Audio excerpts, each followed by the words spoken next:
Hello and welcome to another episode of Kuma's Kitchen, and today's recipe was inspired by something I did many years ago. So we were in Switzerland in my hometown, and we went down, we took the train about a half an hour down out of my valley to a place called Zizzers. I'd never been there, but it's supposed to be a great place for wines and stuff like that.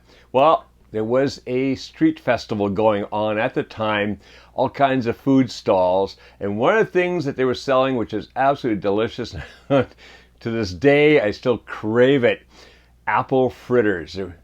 Now, I'm not making apple fritters here because if you've been watching Kuma's Kitchen for a while, you know I don't deep fry. It makes a mess, it attracts bad bugs and stuff like that. So we don't deep fry at home, we don't deep fry here in Kuma's Kitchen, just because of that. It's just not worth it. Tempura, we buy it. All right, so I was thinking, how could I make something like those apple fritters? How could I bring back that same flavor?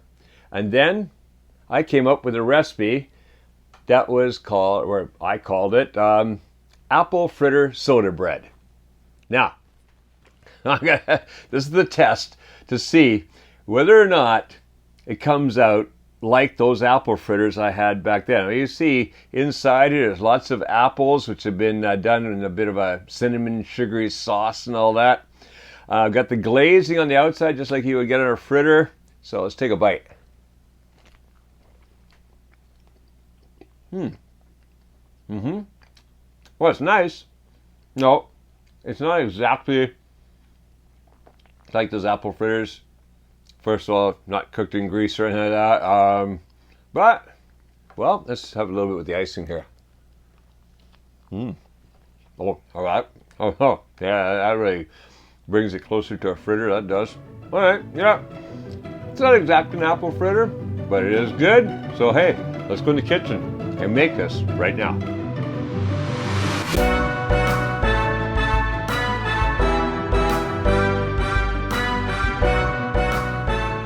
All right, for our apple fritter soda bread, we've got 3 different sets of ingredients. First of all, for the apples, well, we've got 1 tablespoon of cinnamon. We've got a 1/4 cup of light brown sugar, my unrefined cane sugar, 2 tablespoons of butter, and 2 apples that have been cored and chopped in pieces about that size. Over here for the bread itself, well, there's a 1/2 teaspoon of salt. There's 1 teaspoon of baking soda. No, soda, not powder, baking soda. This is soda bread. A 1/4 cup of butter melted, 1 egg, 1 cup of yogurt, 1/3 of a cup, again, of the same light brown sugar, and 2 1/2 cups of flour. Then, afterwards, for the drizzled icing on top, well, what we've got here is we've got 1 cup of icing sugar and 1/3 of a cup of heavy cream. That's that 35% butterfat cream. Now, I say a cup of icing sugar, and you always might find that you need just a little bit more. So always have a little extra on hand because you never know exactly the consistency you're going to get. But we're going to put those aside right now because we don't need them till later. So let's put them over here out of the way. Let's get going on, first of all, the apples. So I've got here, this is a really nice pot I was given by a company, and actually if you want to get one of these, because these are fantastic, it's got this heavy bottom, so it really cooks nice and evenly. There's a link down below if you're interested in checking out it's not an affiliate link or anything like that, it's just a link because these guys sent this to me, a present, very nice of them. All right, so what I'm going to do is throw the butter in there. Oh, let's grab the rest of that butter out of there. All right. It's got another worm in here, so butter's starting to melt already. All right, so we got the butter in there. Going to add in the sugar. Let's get those apples in there. Throw the cinnamon powder on there. All right, and let's bring that up, kind of a medium-low heat.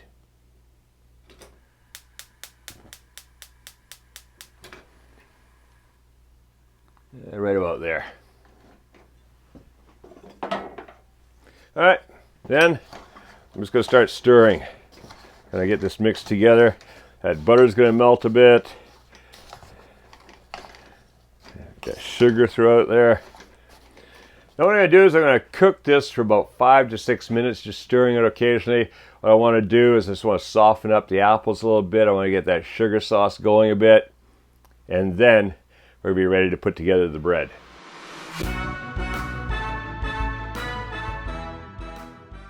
It's been bubbling really nice in here. I've been stirring it around.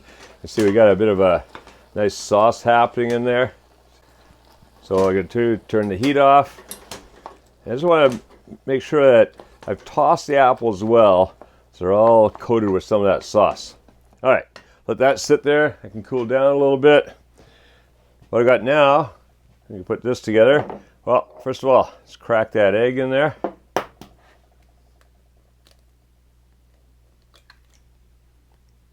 Oh, where's that little spot inside the egg?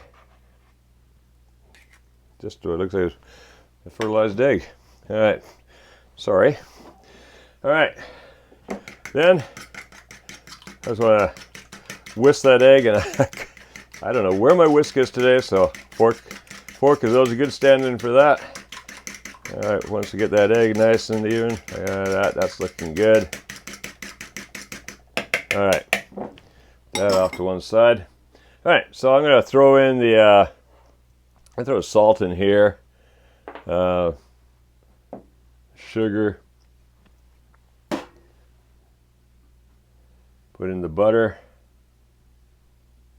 Let's get all that butter out of there. All right, get that off there. And the yogurt.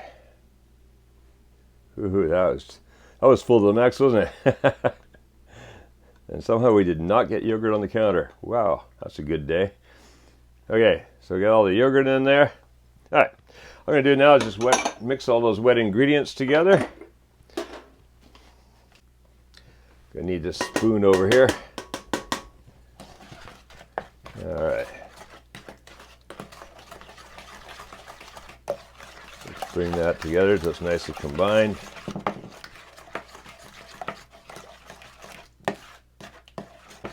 That's looking good. Okay. Now I just want to get the baking soda into the flour. Just got to use that fork again just to distribute that throughout. So make sure it's kind of even throughout there. All right. Now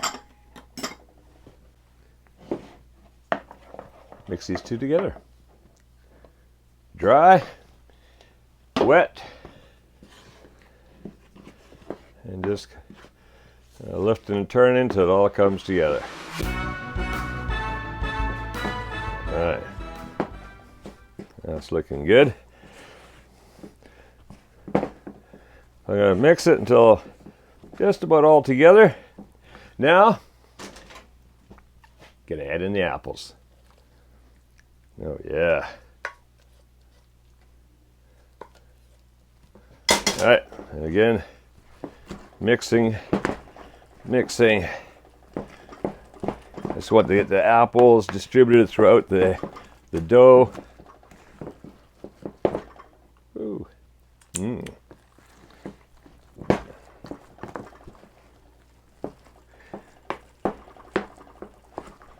All right, well, it looks like you got the apples pretty evenly spread throughout the dough. Just kind of pushing it through there. Okay, then what we got over here, a regular size loaf pan. It's not a pound cake loaf, it's like for a bread loaf. It's about 9 by 5, and that's 9 by 5 inches. Put that all in there.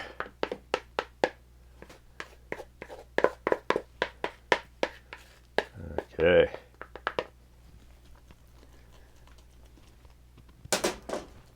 Then I'm just going to flatten it down into there. Get into the corners. Let's go in the oven over there. 350 degrees Fahrenheit, 180 degrees Celsius for about 35 to 40 minutes. We're going to do that. Of course, we'll do a skewer test Make sure it's done properly, and it should be ready. And then we'll let it cool down and put on the icing. So, into the oven, about 35 to 40 minutes. We'll see you then.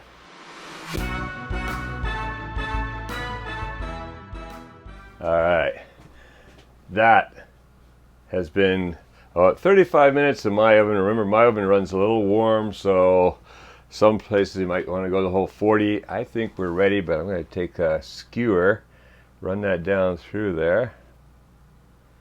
That's coming out. All right, in the center.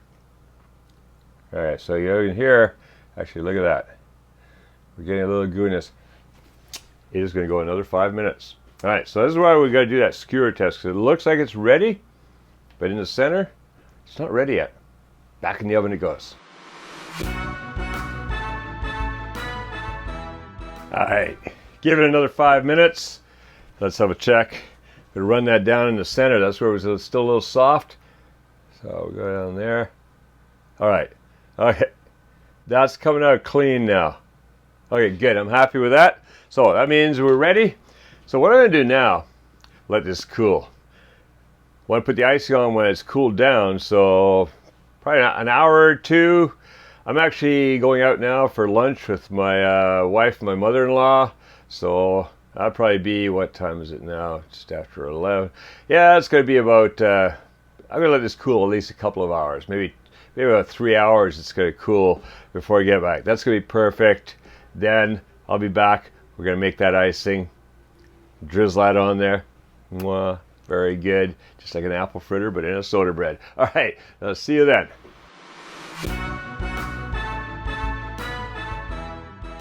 All right, so I had a great lunch, and now I'm back. It's been, I think, about 2.5 hours. So, yeah, it's nicely cooled down. Perfect. We're gonna do now, bring that out. Got a little tray here to put it in, which is basically just the right size. Fantastic tray. You wonder, where did Kevin get such a tray? Well, I paid 100 yen for this. It's like about $1. I picked it up at a flea market. Great little tray. I just love it. We have cookies and stuff. Load them up in here. Perfect. So sometimes you just get lucky when you go to these flea markets. If you ever come to Japan and you want to go to a flea market, there's a lot of them on the 21st of every month at the temples. So you go to a temple flea market, go to the 21st, and that's when you can find all kinds of cool stuff. You just never know what you're going to find. Look at this. We got a piece of apple stuck there. That's got to be eaten. All right. All right. So now we've got this ready to go. Oh, and another piece falling off here. Just, I must take care of that. All right. So I've got my icing sugar, got my cream here. Get a little spoon. All I want to do now is just start mixing these together. I want to create a thin paste, something I can drizzle across here. So start mixing that in. So keep adding that cream.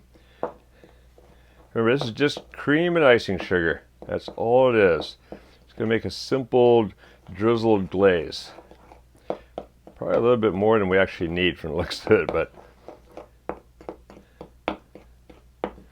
all right, hit that in there.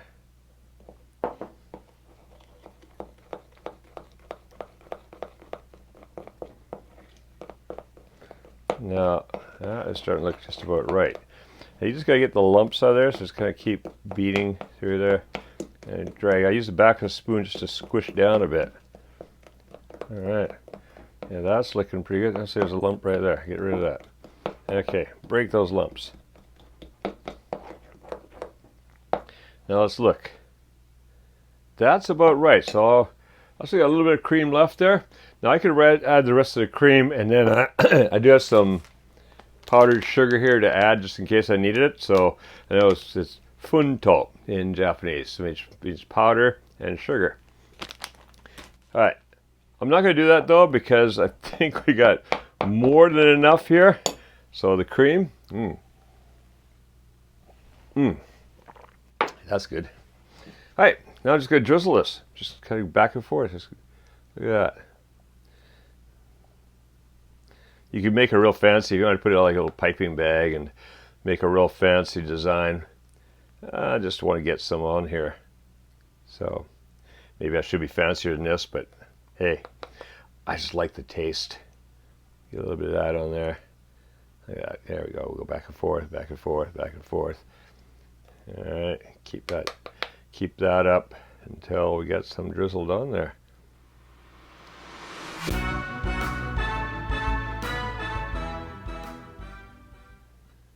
All right. So you see what I've done is just basically got across here, but I've allowed little bits of the cake to show through in some areas. All right, that's looking pretty good. There's going to be some drizzling down the side. That's going to look nice. Like you can see how it's going down over the edge there. All right, that's going to look really good. Okay, so you just go around and go like, oh well, we use a little bit more right here, so put a bit more there. And you just keep going until you're satisfied. Now, I'm not using it all. As you see, I really didn't need to add more. There's still some left in here, but that's all right. Yeah, you can do all kinds of stuff with this. You can put that in your coffee. Got the cream and sugar all together, right? There you go. So actually, I think I'm going to have that in some coffee later on today. That'd be perfect. All right. There we go, ready to go. I'm not going to cut a slice yet, just cut some slices out of there, serve them up, but I'm going to let that icing harden up a little first before I do that, and then it'll be ready for tea time or dessert after dinner. I think we're going to have it after dinner tonight. All right, there you go. All right, so if you like this recipe for apple fritter soda bread, well, stick around. There's a lot of other recipes I've come up with, and they're here on Kuma's Kitchen channel, so check it out. Go through, see other dessert recipes, see some Japanese recipes, see some Swiss recipes. Basically, just see a lot of my fusion recipes, and make sure that you subscribe to the channel and click that notification bell, because you don't want to miss. There's a new one coming out every Monday. That'll remind you when the new one comes out, and you can check it out and see if it's something that you want to make or you want somebody to make for you. All right, now go make this and make cooking fun again with Kuma's Kitchen.